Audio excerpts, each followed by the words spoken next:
Foliba jabarani filɛ bɔ Mali kɔnɔ ani Mali kɔkan an ka foli bɔ ye ko kura ka yira la k'a fɔ nin ye aw ka jɛmukan waati selen jɛmukan in bɛ sigi aw ye ka daminɛ tɛnɛn ka taa bila jumadon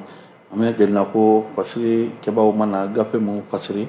an na an ɲɔgɔn sɔrɔ soba in kɔnɔ walasa ka se ko o walawala aw ye min ye todunkan na bakurubaya la ni an kɔni an bɛ se k'a fɔ waati min mana d'an ma ni an da sera ka tun min na o bɛ kɛ aw tulo garisɛgɛ o kɔnɔ o siratigɛ kɔnɔ bi sɔgɔmada in na an bɛ se k'a fɔ an ye ɲɔgɔn sɔrɔ yan ko kura sabula bɛɛ b'a kalama k'a fɔ min ye kunu tɛnɛn a kun ye jour férié ye ni baara donya tɛ don min fasirikɛba olu tɛ gafew bɔ donc o siratigɛ kɔnɔ min ye kabini jumadon aw ni an kɔni bɔra ɲɔgɔn kan min ye tolo ye ale kɔni ye mawuludu fêté wa e y'i lafiya sabula tɛnɛndon o kɛra fiɲɛ bɔda ye a fana ma sabula an y'o de fɔ a bɛnna mawuludu ma o don dugusajɛ fana ka tila ka bɛn jamana ka yɛrɛma hɔrɔnya san 64 o ɲɛnajɛw olu fana tun bɛ sen na donc o siratigɛ kɔnɔ min ye gouvernement ye olu y'a laɲini k'a fɔ nin donba fila kama min ye tɛnɛndon ko fiɲɛ bɔda ka di tolo ninnu ma walasa olu ka se ka lafiya dɔ sɔrɔ donc o siratigɛ de kɔnɔ bi sɔgɔmada in na an ye ɲɔgɔn sɔrɔ yan donc o siratigɛ kɔnɔ an tɛna ko mɛn dagirinda la bilen nin ye jateminɛ kɛ gafe minnu kɔni bɛ ne bolokɔrɔ bi sɔgɔmada in na o ye reporter ye 22 septembre ko ka taa indicateur de niveau ka taa nin waati nin na foudre olu gafe kɔni bɛ ne bolokɔrɔ ni ala sɔnna waati min sumana ka d'a ma an ka kɔrɔbɔrɔkɛ faama fɛ inchallah aw tulo garisɛgɛ mana kɛ min ye Amadu Tolo an n'a da mɔgɔ tulo kan e yɛrɛ sɔgɔmada in na i bɛ veste la bi i vestelenba bi a bɔlen b'a fɛ k'a fɔ mawuludu ani 22 septembre jala minɛ alhamdulillah ay Musa y'a fɔ an bɛ foli kurakuraya min ye an filɛbaw ni an lamɛnbaw bɛɛ lajɛlen sa k'a fɔ k'u bɛ sɔgɔlen u ka télé mandi la u bɛ sɔgɔlen u ka radio mandi la Joliba FM Joliba TV News deliko o bila ka gɛlɛn don kelen ɲɛgan o hukumu kɔnɔ sa an bɛ sɛmɛsɛmɛ foli di bɛɛ lajɛlen ma jamana tun bɛ yɛrɛma hɔrɔnya hukumu kɔnɔna la sa halisa an k'an banba an k'an jija o hukumu kelen kɔnɔ an t'a bila dagirinda la koyi min ye Nouvelle Horizon ale bɛ ne bolo yan nɔ n da bɛ s'a ma Soir de Bamako a ye bɔli kɛ bi a kumana n da bɛ s'a ma les échos welewele olu ye bɔli kɛ wagati cogoya kɔnɔ sa ni an da sera ka se min ye l'essor ma faso ka gafeba an da bɛ s'a ma ka walawala inchallah Amadu Tolo Isufu ko denyɛrɛnin min da tɛ bɔ sin na dugutilama fɛ ko denyɛrɛnin ko tɛ se ka diya o fa ye cogo si la o siratigɛ kɔnɔ siga t'a la an b'an bolo don gafe kɔnɔ gafe min nin waati in na an bɛ se k'a fɔ Amadu Tolo ka yira k'a fɔ mawuluduba in na min ye reporter ye fasirikɛba o ye Gabriel Cenu ye ale y'a yira k'a fɔ min ye Bangoni ɲɛmaaba min ye Seyid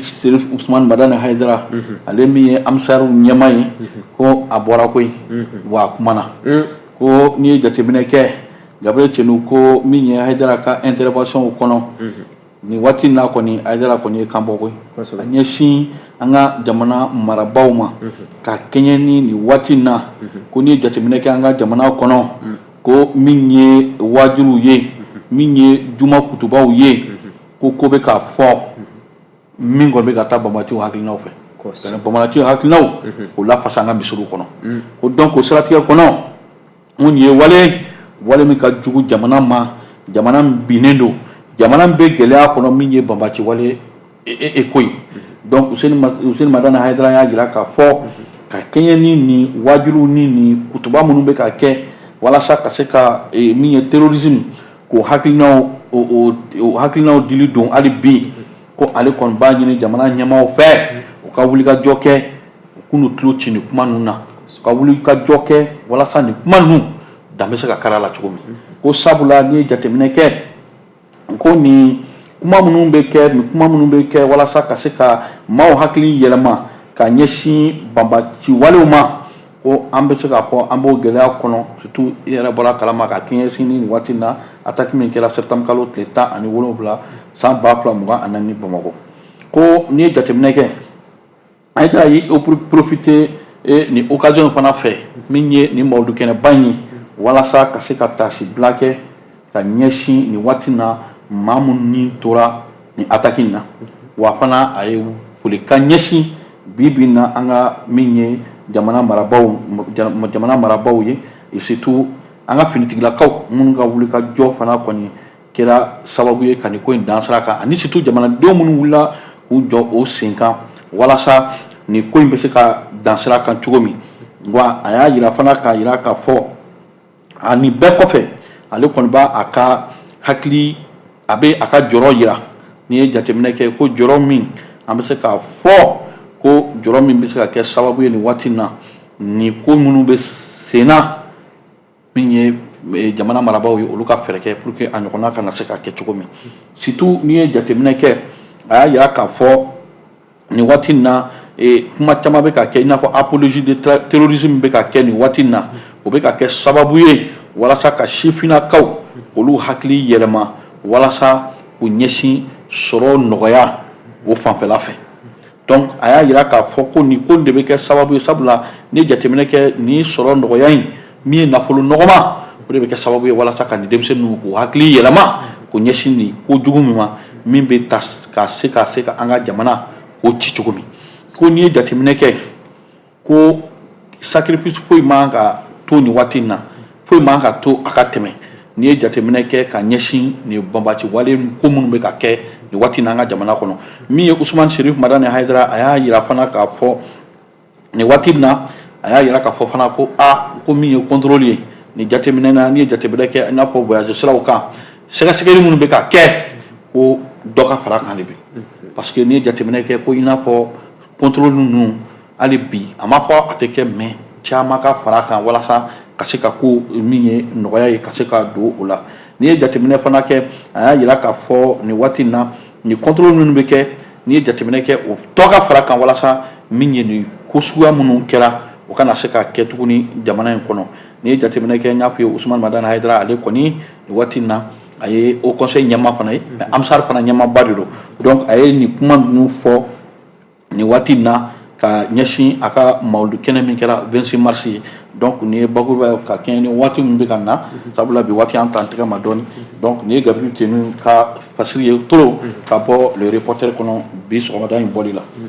N'i bɔra le reporter kɔnɔ bi sɔgɔmada in na bɔli la sa ne bɛ ɲɛsin Nouvelle Horizon ma kɛ Nouvelle Horizon a da bɛ waleya damadama la koyi a y'a yira k'a fɔ ko min ye camancɛ fanga hukumu kɔnɔna ye sa colonel Asimi Goyita ɲɛmaaba ko ale ye a dusukun la kuma ka kɛɲɛ ni min ye 22 septembre an ka jamana ka yɛrɛma hɔrɔnya o waleya nisɔndiyaw hukumu kɔnɔ ko min ye camancɛ fanga ɲɛmɔgɔ colonel Asimi Goyita ko a y'a dusukun la kuma ka ɲɛsin min ye an ka kasobon tigilamaaw ma koyi maa minnu ni olu datugun bɛ kaso la a bɛ waati bɔ sa ko colonel Asimi Goyita a ye maa dɔw sugandi olu kɔnɔna la tagabolo bɛɛ lajɛlen kɔnɔ sariya n'a tagabolo kɔnɔna la n'a bɛ wele ko grâce présidentielle ko a ye o ta ka ɲɛsin min ye maa 300 ani maa 90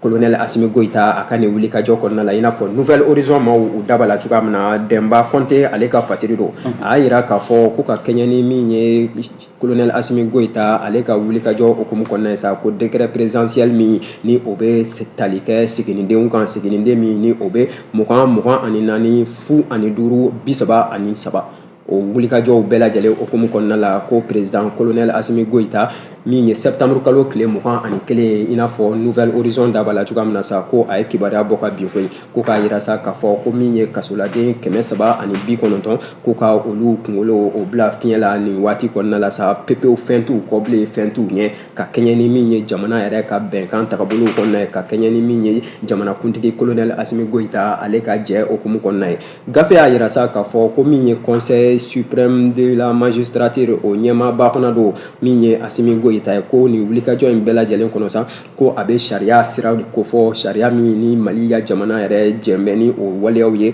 adamadenya hakɛw bɛɛ lajɛlen kɔnɔna la ko nin kibaruya min ni a bɔra ka bin ka ban ko ŋaniya sɛbɛnku don min ni a labɛn bɛ kabini min ye avril kalo tɛmɛlen minisiri fɛ minisiri min ni ale bɛ kiirikow bunakun bɛɛ lajɛlen kan ɲɛfɔli de kɛra u yɛrɛ damaw ni ɲɔgɔn cɛ tagabolow bɛɛ lajɛlen kɔnɔ sariya siraw fɛ ka taa bɛn a kan sa k'a yira k'a fɔ ko min ye maa 200 ani maa 98 ko olu ka bila u k'u kun don fiɲɛ la don nataw kɔnɔna la o wulikajɔ hukumu min ni o tun bɛ yen nɔ sa ko colonel Asimi Goyita a yɛrɛ ye farankan kɛ nin waleya kɔnɔna la k'a bɔ maa 200 ani maa 98 na ka na kɛ maa 300 maa 98 o wulikajɔ min ko ni o kɛra i n'a fɔ gafe da b'a la cogoya min na sa a yira k'a fɔ ko sariya sɔsɔ fan si tɛ a kɔnɔ i n'a fɔ ɲɛfɔliw bɛɛ lajɛlen kɛra cogoya min na sariya tigilamaaw fɛ ko k'a sababuya kɛ kɛ ko waati ni waati min ye jamana kuntigi sa ko grâce présidentielle yɛrɛ mun de don ko wulikajɔ de don wulikajɔ min n'a bɛ sariya senw kɔnɔna la jamana kuntigi ye ale bɛ se ka grâce présidentielle ka o ta waati ni waati jamana yɛrɛ tɔgɔ la k'a ta ni ale yɛrɛ kunkolo ye tagabolo bɛɛ lajɛlen kɔnɔna la i n'a fɔ gafe y'a yira cogoya min na o y'a yira k'a fɔ gafe ka ɲɛfɔli la nouvelle horizon ko min ye an balima minnu ni olu ye kunnafonidilaw ye faso kɔnɔna la sa ni o ye l'essor ye ko olu confrères ko olu de ye ɲɛfɔli kɛrɛnkɛrɛnnen kɛ nin waleya kɔnɔna la ka ɲɛsin ministre min ni ale ka baaraw yɛrɛ bɛɛ lajɛlen ye min ye finitigi ko tagabolow kɔnɔna ka na se sariya ko tagabolow bɛɛ lajɛlen ma ni o ye Mamadu Kasoke ye ko Mamadu Kasoke a ye précision di nin ko la ka ɲɛfɔli caman kɛ yaasa jamana kɔnɔdenw bɛ se ka faamu ko ka caman bɔ amalgame na o ti dɔ wɛrɛ koyi min ye faamuyabaliya minnu ni olu bɛ se ka ye nin waleya kɔnɔna la sa ka se ka o baaraw bɛɛ lajɛlen o ka lajɛya o lajɛyali de okumu kɔnɔna la sa k'a yira k'a fɔ Mamadu Kasoke ka ɲɛfɔli la ko jamana kuntigi colonel Asimi Goita a ye nin ŋaniya min ta ko waleya don waleya min ni sariya de b'a fɔ waleya don fana ko ni a sinsinnen don an kɔni bɛ se ka gɔri turu min kan k'an bɛ don min na i ko bi sa min ye jamana ka yɛrɛma hɔrɔnya o nisɔndiya okumu kɔnɔna la sa ko camancɛ fanga ɲɛmɔgɔ colonel Asimi Goita a ye jɛ di k'a fɔ min ye kasoladen 350 ko olu kun ka bila fiɲɛ la fasiri kɛba min ye Demba Konte ale ka fasiri don nouvelle horizon kɔnɔ bi bɔli Demba Konte an b'a fɔ sabula ni ko jagokɛla ma ko nin ma ɲi a garisɛgɛ la a t'o kɛ bilen donc o siratigɛ kɔnɔ i bɔra k'a fɔ an bɛ dugawu kɛ anw yɛrɛ kɔrɔkɛ minnu bɛ yen minnu datugura ni Basi n'a ɲɔgɔnna ni bɛnnu ye olu ka se ka sɔrɔ nin ma 300 ni dɔ in kɔnɔ ka se ka fiɲɛba dɔ sɔrɔ donc o siratigɛ kɔnɔ tolo hali bi an bɛ don reporter kɔnɔ Gabriel Cenu ale y'a jira k'a fɔ min ye i bɔra k'a fɔ an ka jamana yɛrɛma hɔrɔnya san 64 an ko 22 septembre 2024 an kɔni a y'a jira k'a fɔ nin bɛ san caman bɔ min ye Mali kɔni an b'a dɔn ko o kɔni bɛ gɛlɛya kɔnɔ koyi gɛlɛya min an bɛ se k'a fɔ san o san Mali kɔni bɛ fɛɛrɛ kɛ walasa nin gɛlɛya na an bɛ se k'a bɔ a kɔnɔ cogo min o ka kɛɲɛ ni gɛlɛya minnu kɔni bɛ yen o san o san ni jateminɛ kɛ gɛlɛya mana Mali sɛgɛrɛ waati o waati o gɛlɛya de bɛ kɛ sababu ye walasa min ye malidenw ani Mali olu ka se ka fanga sɔrɔ o gɛlɛyaw kɔnɔ walasa ka kobaw o kɛ ko o siratigɛ kɔnɔna na ko n'i ye jateminɛ kɛ o de kɛra ɲina 22 septembre fana kɛlen ye koyi ka kɛɲɛ ni Bambaciw ka wulikajɔ minnu kɛra ko o siratigɛ kɔnɔ min ye an ka jamana marabaaw ani jamanadenw olu kɔni an bɛ se k'a fɔ olu ye fɛɛrɛ bɛɛ kɛ walasa ɲina bɛnden o bɛ se ka kɛ cogo min ko ka kɛɲɛ ni an ka jamana yɛrɛ telesoba ye ko olu ye wulikajɔ caman kɛ ko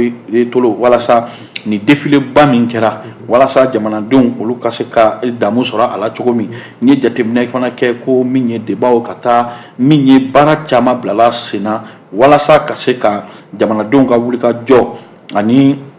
min ye finitigiw ka wulikajɔ ani bɛnɲɔgɔnya kelenya min bɛ an ɲɔgɔn cɛ o ka se k'a jira o kɛra sababu o kɛra min ye an ka jamana soba ka wulikajɔw fɛ walasa ka nin ko ninnu bɛɛ jira ko n'i ye o jateminɛ kɛ ko min ye fasiri kɛbaga Gabriel Cenu ko n'i ye o bɛɛ b'a jira min fɛ o de ye défileba min kɛra nin waati in na jamana kɔnɔ ka jira min jugu ye k'a fɔ ko an kɔni an jɔlen don ko n'i ye jateminɛ fana kɛ min ye aw kunnafonidila ye minnu b'a sɛbɛn minnu b'a fɔ minnu yɛrɛ bɛ ja ta ko o bɛɛ fana kɔni ye wulikajɔ kɛ walasa ka se ka nin waati min ye waatiba ye nin waati min ye waati gɛlɛmanba ye walasa ka se ka min ye ka jamanadenw olu hakilina lakunu ko min ye par ailleurs ko min ye olu ka article reporter olu fana ye analyse baw kɛ surtout n'i ye jateminɛ kɛ médiaw fana minnu fana bɛ yen minnu fana ye wulikajɔ caman kɛ walasa fasodenya patriotisme ani unité nationale min ye bɛn ni keleya n'i y'a jateminɛ ko o y'o fana bɛɛ hakili ye ka nafa o bɛɛ fɔ bon ni tun ye gafe an bɛ se k'a fɔ ko waati bɛ ka taa Gabriel Cenu ka bɔ le reporter kɔnɔ a ka bi bɔli la kosɛbɛ ni Gabriel Cenu y'o fɔ sa ne bɛ ɲɛsin min ye Soir de Bamako ma kɛ Soir de Bamako a da bɛ jamana ka yɛrɛma hɔrɔnya okumu kɔnɔna la sa kɛrɛnkɛrɛnnenya la min ye Tombouctou mara ye Laya Jara ale ka fasiri don a y'a yira sa k'a fɔ ko waati min na jamana bɛ yɛrɛma hɔrɔnya o nisɔndiyaw la Mali fantan ani naani bɛɛ lajɛlen na sa ko min ye maa dɔw ye sa ko olu y'a ɲini maa juguw ka wulikajɔ kɔnɔ Tombouctou mara kɔnɔna la sa ko k'a ɲini ka nisɔndiya in yɛrɛ ko ka a fura n'u tɛgɛ kɔ ye sa o ti dɔwɛrɛ ko sabotage 22 septembre à Tombouctou ko ni y'a jateminɛ la y'a jara ka ɲɛfɔli la sa ko maajugu ye wuli ka jɔ de sabati wuli ka jɔ min kɔnɔna la sa ko ni mugujugu min n'a bɛ wele ko Obi ko u y'a ɲini sa ka o ci ka ɲɛsin min ye Tombouctou kan belebeleba yɛrɛ ma koyi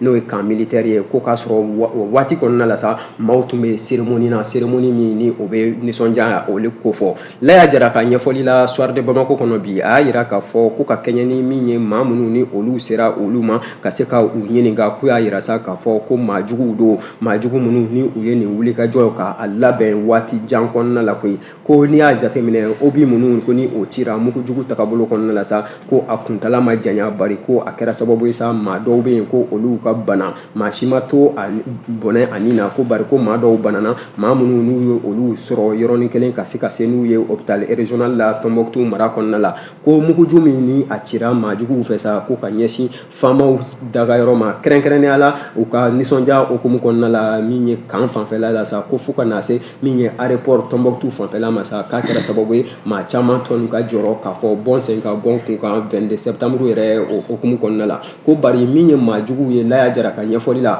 u ka wuli ka jɔ bɛɛ lajɛlen ko a ma se a dan na ko k'a sababuya kɛ Mali finitigiw ko yɔrɔnin kelen u sera k'u jɔ u jɔyɔrɔ la nin wuli ka jɔ kɔnɔna la ko min kɔni nisɔndiya ye sa k'a bɛ se ka fɔ Tombouctou mara kɔnɔna ka taa se Ɲafunke Dire ko waleya ninnu bɛɛ lajɛlen ko a kɛra hali ni k'a sɔrɔ waati ni waati ko maaw hakili bɛ jigin mugujugu cilanw na maaw hakili bɛ jigin maajuguw ka wuli ka jɔw la ko harcèlement caman yera a ko kɔnɔna la la y'a jara k'a ɲɛfɔli la sa a y'a jira k'a fɔ ko min ye ɲinan san 22 septembre san 2024 ta ye hukumu kɔnɔna la sa ko ŋaniya caman yirala a wuli ka jɔw bɛɛ lajɛlen kɔnɔna la jamana fantan ani 4 bɛɛ lajɛlen ko min kɔni ye Tombouctou ta ye sa maa bɛ se k'i sinsin a kan k'a jira k'a fɔ ko hali ni gɛlɛya wɛrɛw olu yera a kɔnɔna la i n'a fɔ a da bɛ gɛlɛya minnu na tantɔ sa ko maa kɔni tɛ se k'a fɔ ko min ye 22 septembre ye ko a ma kɛ koyi ko a kɛra ko wa ko foli belebeleba o kan ka taa la y'a ka ɲɛfɔli la k'a di min ye Mali forces armées ma ko ka kɛɲɛ ni u ka bravoure ani u ka professionnalisme o ti dɔ wɛrɛ koyi u ka jija ani u ye baara kɛ cogoya minnu na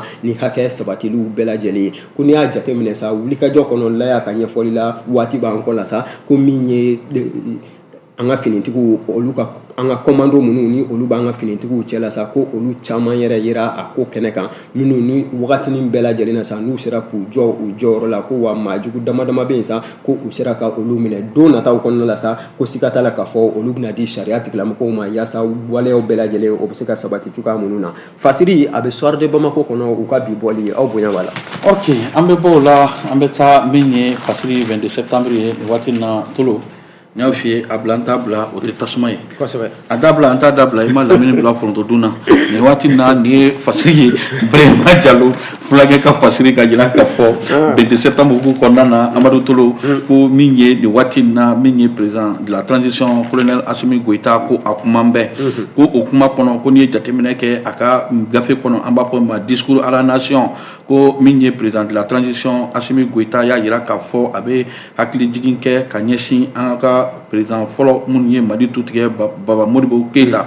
ko o siratigɛ kɔnɔ ko n'i ye jateminɛ kɛ Assimi Goïta y'a jira k'a fɔ kumaw kɔnɔ ko nin de ye Mali ye a ka yɛrɛma hɔrɔnya yɛrɛ sira ta sisan de ka kɛɲɛ ni jamanadenw ka wulikajɔ n'u ka hakilina ye ko n'i ye jateminɛ kɛ min ye Assimi Goïta a y'a jira k'a fɔ Mali ye sira caman ta koyi ka kɛrɛnkɛrɛnnenya sira min kɔni an bɛ se k'a fɔ min bɛ taa lakana bunakun kan olu min ye jamanadenw yɛrɛ ka hamina fɔlɔfɔlɔ ye ko colonel Assimi Goïta a ka kuma kɔnɔ a y'a jira k'a fɔ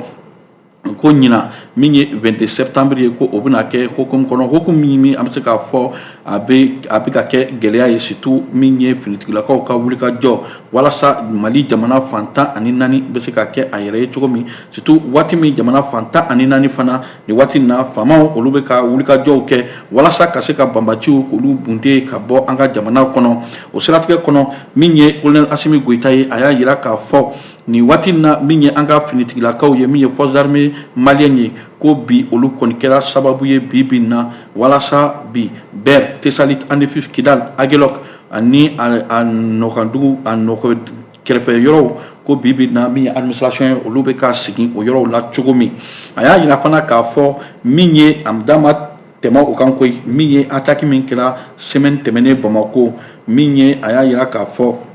ni kɔni Assimi Goïta a y'a jira k'a fɔ bi na jamana kɔni bɛ gɛlɛya kɔnɔ bɛɛ b'a dɔn wa bɛɛ kan k'i fara ɲɔgɔn kan an bɛɛ kan k'an bolo di ɲɔgɔn ma walasa nin waati in na olu yɛrɛ bɛ ka fɛɛrɛ bɛɛ fana kɛ walasa jamanadenw min ye armée yɛrɛ ka posture o bɛ se ka sinsin cogo min a y'a jira k'a fɔ fana ko nin waati in na ko baara bɛ ka kɛ min ye finitigilakaw fana ka yɔrɔ bonyaku kan walasa hali bi réforme ka se ka kɛ walasa olu ka condition de vie o bɛ se ka yɛlɛma cogo min walasa baara ko tuma o bɛ se ka kɛ cogo min ye nin waati in na a y'a jira k'a fɔ min ye an ni jamana wɛrɛw dafɛdugu i n'a fɔ plan régional a y'a jira k'a fɔ an ka fanga ni jamana wɛrɛw min ye Burkina ni Niger an bɛ état min kɔnɔ ko confédération des états du Sahel ko olu faralen ɲɔgɔn kan ko olu baaraw bɛ sen na koyi ko n'i ye jateminɛ fana kɛ min ye kiri bonakun kan min ye colonel Assimi Goïta ye an ka faransɛfɔ ɲɛma a y'a jira k'a fɔ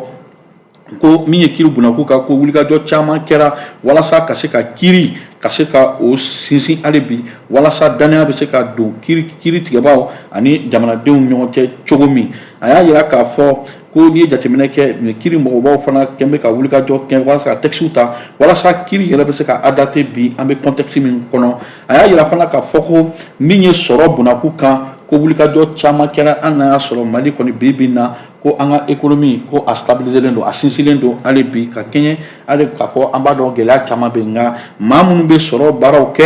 ko nin waati in na a b'u fo k'u wale ɲuman dɔn u ka wulikajɔ ani u ka jija la surtout kɛrɛnkɛrɛnnenya min ye sɛnɛkɛlaw baganmaralaw mɔnikɛlaw i m'a fɔ ma nin waati in na minnu bɛ o secteur kɔnɔna na ko a bɛ foliba k'u ye ka kɛɲɛ ni waati b'an kɔ la i n'a fɔ i y'a fɔ cogo min Amadu Tolo nin kun ye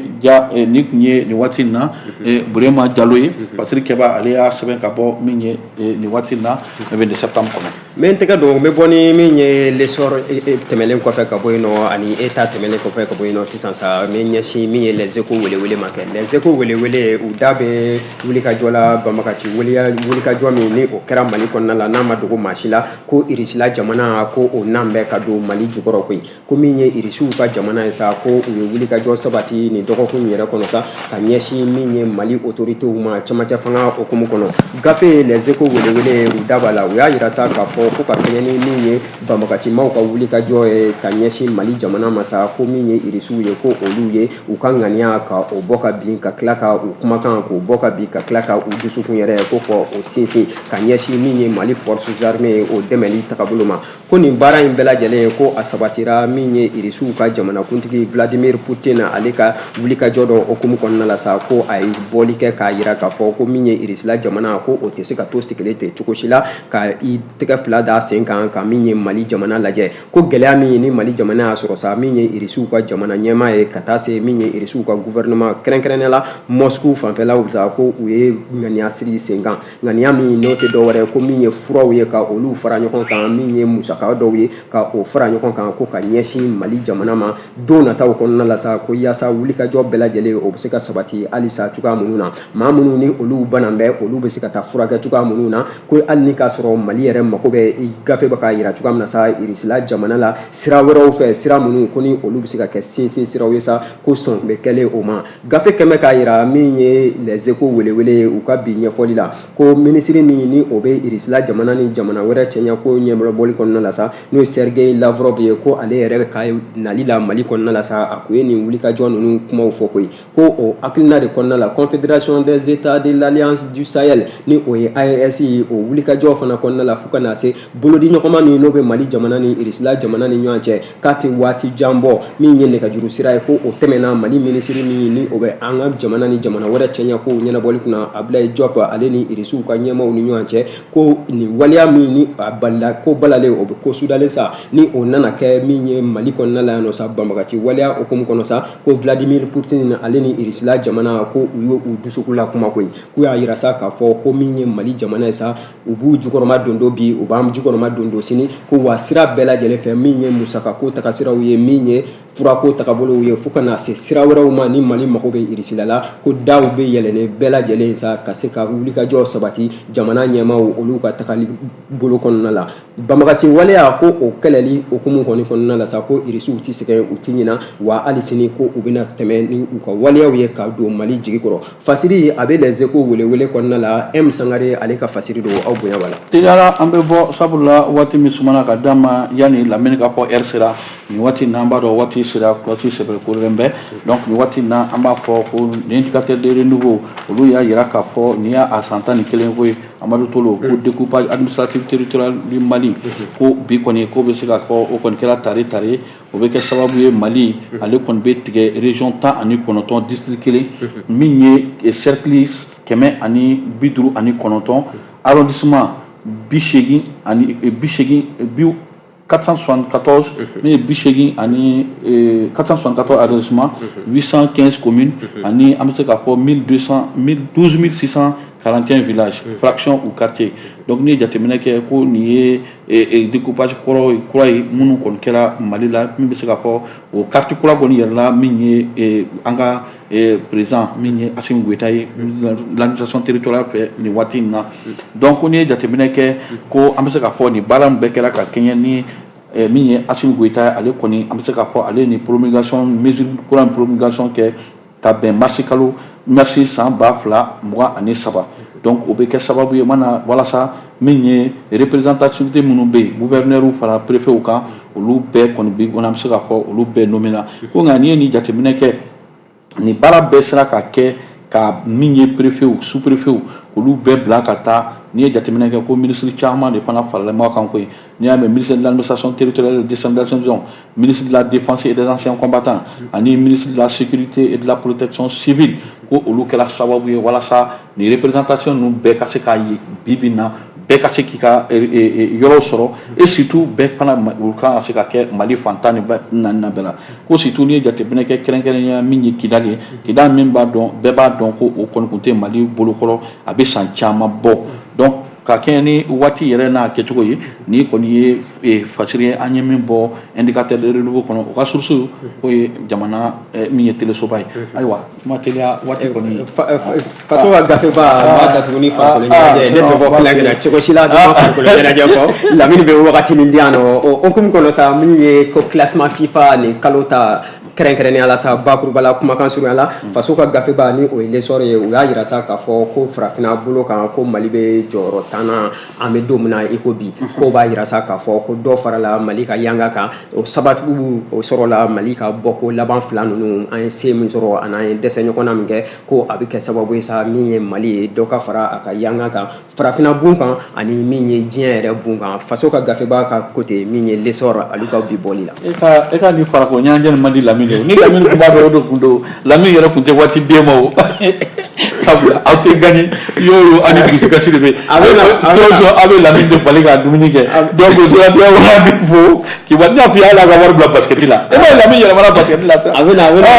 donc an b'aw fo ka waleɲuman dɔn fɛn fɛn sɔgɔlen b'an na nin waati in na an bɛ bɛɛ fo ka bɛɛ waleɲuman dɔn k'a fɔ waati min dira ma waati ye waati ye sabula baara bɛɛ n'a a tɛmɛsira don donc nin waati in na an bɛ se k'a fɔ waati min dira ma o de ye nin ye an bɛ bɛɛ fo ka bɛɛ waleɲuman dɔn fɛn fɛn kun sɔgɔlen b'an na nin waati in na surtout an yɛrɛ kɔrɔkɛba min ye de Guinée Dirisa Kamara sisan b'a sɔrɔ ale yɛrɛ sigilen b'a ka buru kunna à réception an b'a fɔ ka waleɲuman dɔn min ye an ka ɲɛmaaba min ye sanga suma ka d'a ma o ye Atara Alidu Mayiga ye kɔrɔbɔrɔkɛ sisan b'a sɔrɔ ale yɛrɛ bɛ premier kunna a ka bureau kɔnɔ an b'ale fana fo Lamini Kulubali an bɛ se ka fɔ cɛ kana kuntigi an y'o fɔ an bɛ ka dugawu kɛ ale bi ale ta ka nɔgɔya sinon tɛ Sali ni Isu ta kɔni olu ta kalela ka bɔ ni ma fili donc ala k'ale fana ta nɔgɔya ala ka dusu don a kɔnɔ ale bi ale fana ka maa dɔ ka se ka nɔgɔya a ye donc an bɛ bɛɛ fo ka bɛɛ waleɲuman dɔn fɛn fɛn kun sɔgɔlen b'a la ka yira k'a fɔ min ye régie d'antenne ye maa min bolo tun bɛ nin baara in na walasa ka kuma wa ni jaw lase aw ma min ye nin waati in ye Augustin Esobe ale bolo tun b'a la Lamini Kulubali n y'o fɔ cɛ kana chef ko ka taa nin waati in na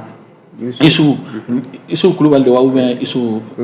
Awodo ou bien Isu Tembini ou bien Isu Tolo a tɛ se ka kɛ ni fila si Isu Sangare donc ale fana bolo tun b'a la an b'a foli dɔ ye min ye fiɲɛsuru sira fɛ Aboubacar Traoré Katikaw ka den man di ale fana bolo tun bɛ nɛgɛjuru la n'a sɔrɔ teli nin kɔni bɛ ka yanga ale bi an b'ale fana fɔ k'a fɔ ni ala ma ka jɔnya juru yan na n'ala sɔnna Tolo an tɛ ɲɔgɔn sɔrɔ sini parce que kɛbaw bolo mana bɛ k'an bolo kɔrɔ an n'o fana wala wala maaw ka faamuyali sɔrɔ yan'o cɛ an b'a fɔ ala ka tile hɛrɛ kariya di an n'aw bɛɛ ma